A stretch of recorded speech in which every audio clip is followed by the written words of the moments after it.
Hello, everybody. Good morning. Thank you for being here. This is not ideal sitting in my car, but my friend who I'm staying with, her Wi-Fi is down, and I don't know when it's going to be restored. So I'm just going to do my video here in my car and then upload it when I get to work where there's Wi-Fi. So, and that's why my video was so late yesterday, was I wasn't able to upload it. So I had to go to a Starbucks and upload my video. And now I'm going to get some groceries at Trader Joe's for my work week, because I'm out here traveling. You know, I live in Texas and I work in California. So I have to get a few, things for my work week, and so I might as well read the word and then upload it when I get to work. So today is January 15th. It's Martin Luther King Jr.'s birthday, and I love him so much. He's one of my personal heroes. So happy birthday, Dr. King.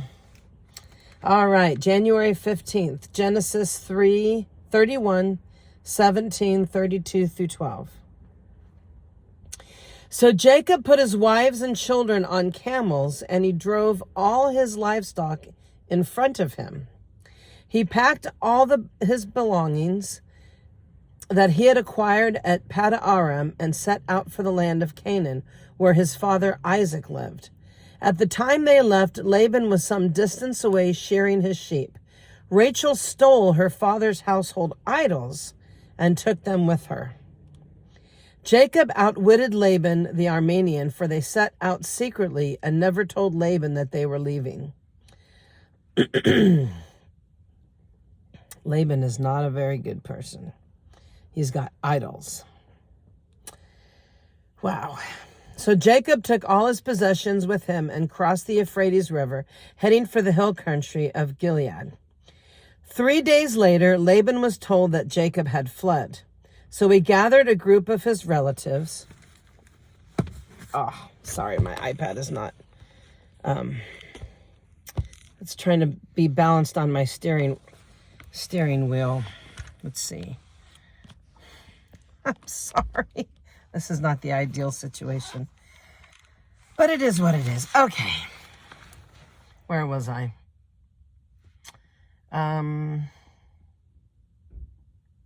Okay. 3 days later, Laban was told that Jacob had fled. So he gathered a group of his relatives and set out in hot pursuit. He caught up with Jacob 7 days later in the hill country of Gilead. But the previous night, God had appeared to Laban the Aramean in a dream and told him, "I'm warning you, leave Jacob alone." This is a terrible angle, you guys. I am so sorry. I don't necessarily want my face that close to the camera. Oh, gosh. All right. My apologies. Okay, so God told Laban to leave Jacob alone. Laban caught up with Jacob as he was camped in the hill country of Gilead and set up his camp not far from Jacob's. "What do you mean by deceiving me like this?" Laban demanded. "How dare you drag my daughters away like prisoners of war? Why did you slip away secretly? Why did you deceive me? And why didn't you say you wanted to leave? I would have given you a farewell feast with singing and music, accompanied by tambourines and harps. Why didn't you let me kiss my daughters and grandchildren and tell them goodbye? You have acted very foolishly. I could destroy you. But the God of your father appeared to me last night and warned me, leave Jacob alone. So I can understand your feeling that you must go and your intense longing for your father's home. But why have you stolen my gods?" Jacob says, "I rushed away because I was afraid," Jacob answered. "I thought you would take your daughters from me by force. But as for your gods, see if you can find them, and let the person who has taken them die. And if you find anything else that belongs to you, identify it before all these relatives of yours, and I will give it back. But Jacob did not know that Rachel had stolen the household idols. Wow, I hope, he wouldn't have said, let that person die if he knew that Rachel took them. Laban went first into Jacob's tent to search there, and then to Leah's, and then the tents of the 2 servant wives. But he found nothing.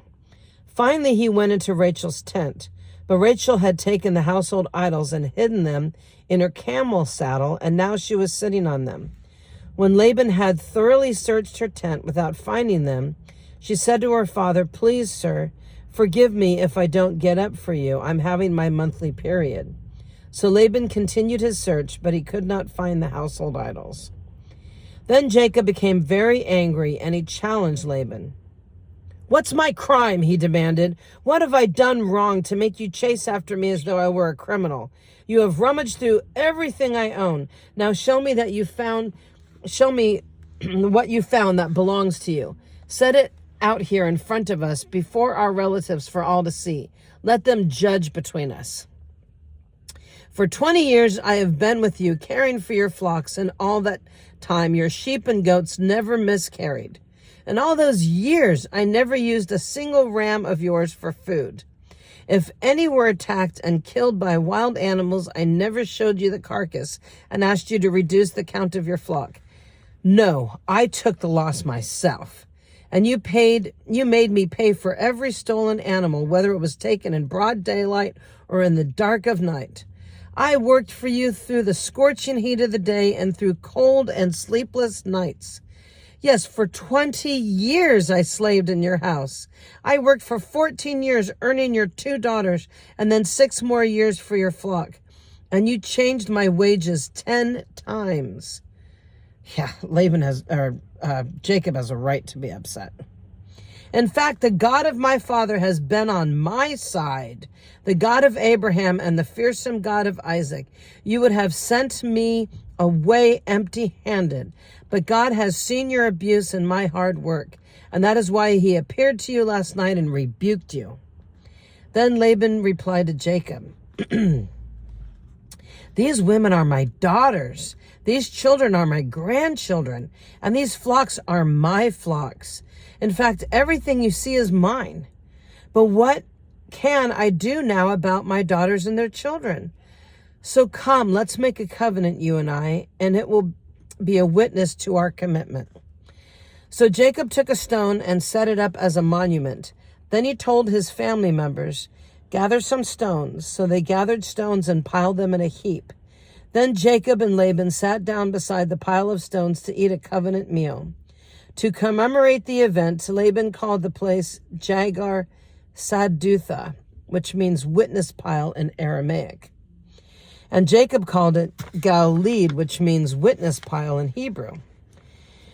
Then Laban declared, This pile of stones will stand as a witness to remind us of the covenant that we have made today. This explains why it is called Galeed, witness pile, but it was also called Mizpah, which means watchtower. For Laban said, May the Lord keep watch between us and make sure that we keep this covenant when we are out of each other's sight. If you mistreat my daughters or if you marry other wives, God will see it, even if no one else does. He is a witness to this covenant between us. See this pile of stones, Laban continued, and see this monument I have set between us. They stand between us as witnesses of our vows. Hang on, everything is... They stand between us as witnesses of our vows. I will never pass this pile of stones to harm you, and you must never pass these stones or this monument to harm me. I call on the God of our ancestors, the God of your grandfather Abraham, and the God of my grandfather Nahor, to serve as a judge between us. So Jacob took an oath before the fearsome God of his father Isaac to respect the boundary line. Then Jacob offered a sacrifice to God there on the mountain and invited everyone to a covenant feast. After they had eaten, they spent the night on the mountain. So Laban got up early the next morning, and he kissed his grandchildren and his daughters and blessed them. And then he left and returned home. Wow. Talk about a family feud. As Jacob started on his way again, angels of God came to meet him. When Jacob saw them, he exclaimed, "This is God's camp." So he named the place Mahanaim. Then Jacob sent messengers ahead to his brother Esau, who was living in the region of Seir in the land of Edom. And he told them, "Give this message to my master Esau. Humble greetings from your servant Jacob. Until now I have been living with Uncle Laban, and now I own cattle, donkeys, flocks of sheep and goats, and many servants, both men and women. I have sent these messengers to inform my lord of my coming, hoping that you will be friendly to me." After delivering the message, the messengers returned to Jacob and reported, "We met your brother Esau, and he is already on his way to meet you with an army of 400 men." Jacob was terrified at the news. He divided his household along with the flocks, herds, and camels into two groups. He thought, well, if Esau meets one group and attacks it, perhaps the other group can escape. Then Jacob prayed, "O God of my grandfather Abraham and God of my father Isaac, O Lord, you told me, return to your own land and to your relatives, and you promised me I will treat you kindly. And I am not worthy of all the unfailing love and faithfulness that you have shown to me, your servant. And when I left home and crossed the Jordan River, I owned nothing except a walking stick. Now my household fills 2 large camps. O Lord, please rescue me from the hand of my brother Esau. I am afraid that he is coming to attack me along with my wives and children. But you promised me I will surely treat you kindly, and I will multiply your descendants until they become as numerous as the sands along the seashore, too many to count." See, Jacob remembered God's promises, and in times of trouble, and fear, he remembered that God promised him. So that's what's kept him going, is the goodness of God and God's promises. Okay. Matthew 10:24-11-6. Students are not greater than their teacher, and slaves are not greater than their master. Students are to be like their teacher, and slaves are to be like their master. And since I am the master of the household, the master of the household, have been called the prince of demons, the members of my household will be called by even worse names. But don't be afraid of those who threaten you, for the time is coming when everything that is covered will be revealed, and all that is secret will be made known to all. What I tell you now in the darkness, shout abroad when daybreak comes. What I whisper in your ear, shout from the housetops for all to hear. Don't be afraid of those who want to kill your body. They cannot touch your soul. Fear only God, who can destroy both soul and body in hell. Yes, don't be afraid of other people. What is the price of 2 sparrows? 1 copper coin? But not a single sparrow can fall to the ground without your Father knowing it. And the very hairs on your head are all numbered. So don't be afraid. You are more valuable to God than a whole flock of sparrows. Everyone who acknowledges me publicly here on earth, I will also acknowledge before my Father in heaven. Well, I don't know what could be more public than YouTube. So, Lord, I will definitely declare you publicly. But everyone who denies me here on earth, I will also deny before my Father in heaven. So don't imagine that I came to bring peace to the earth. Oh, that is so true. Yep. I came not to bring peace, but a sword. I have come to set a man against his father, a daughter against her mother, and a daughter-in-law against her mother-in-law. Your enemies will be right in your own household. And I have experienced that. I've got people in my family who do not believe in the Lord. And they have been my enemies at times. I have to love them from a distance, and I have to love them no matter how they treat me, and it's not easy. Not easy at all. So yes, Back to verse 37. If you love your father or mother more than you love me, you are not worthy of being mine. Or if you love your son or daughter more than me, then you are not worthy of being mine. If you refuse to take up your cross and follow me, you are not worthy of being mine. And if you cling to your life, you will lose it. But if you give up your life for me, you will truly find it. You will find what life is all about. Very true. I've experienced that. It's very true. Anyone who receives you receives me, and anyone who receives me receives the Father who sent me. If you receive a prophet as one who speaks for God, you will be given the same reward as a prophet. And if you receive righteous people because of their righteousness, you will be given a reward like theirs. And if you give even a cup of cold water to one of the least of my followers, you will surely be rewarded. When Jesus had finished giving these instructions to his 12 disciples, he went out to teach and preach in towns throughout the region. John the Baptist, who was in prison, heard about all the things the Messiah was doing. So he sent his disciples to ask Jesus, "Are you the Messiah we've been expecting? Or should we keep looking for somebody else?"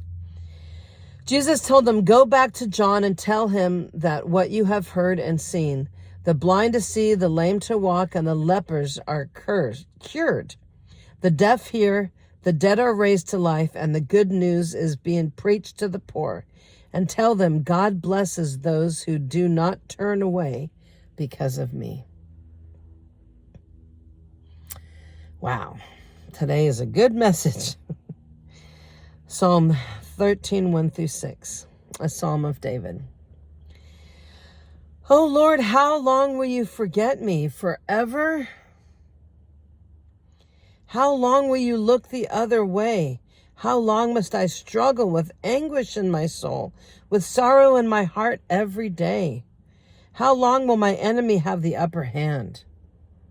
Oh, yeah, I can relate to this. "Turn and answer me, O Lord, my God. Restore the sparkle to my eyes, or I will die. Don't let my enemies gloat, saying, 'We have defeated him.' Don't let them rejoice at my downfall. But I trust in your unfailing love, and I will rejoice because you have rescued me. I will sing to the Lord because he is good to me." Proverbs 3:16-18. "She, wisdom, offers you long life in her right hand and riches and honor in her left.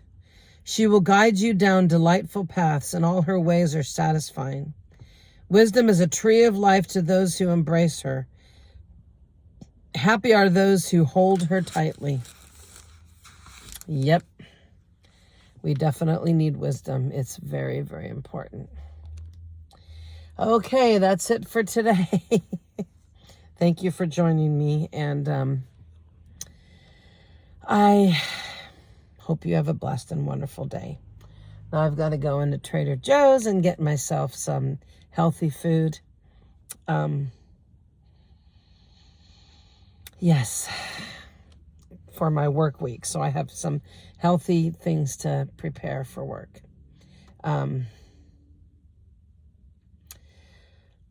Like I said a few months ago, I still bear the consequences of my sins from 20 years ago when I gained a bunch of weight from overeating. I turned to food when I was feeling anxious, and I changed my diet about 10 years ago, so I eat fairly well. It's just a matter of exercising and cutting my portions down, and that's hard to do.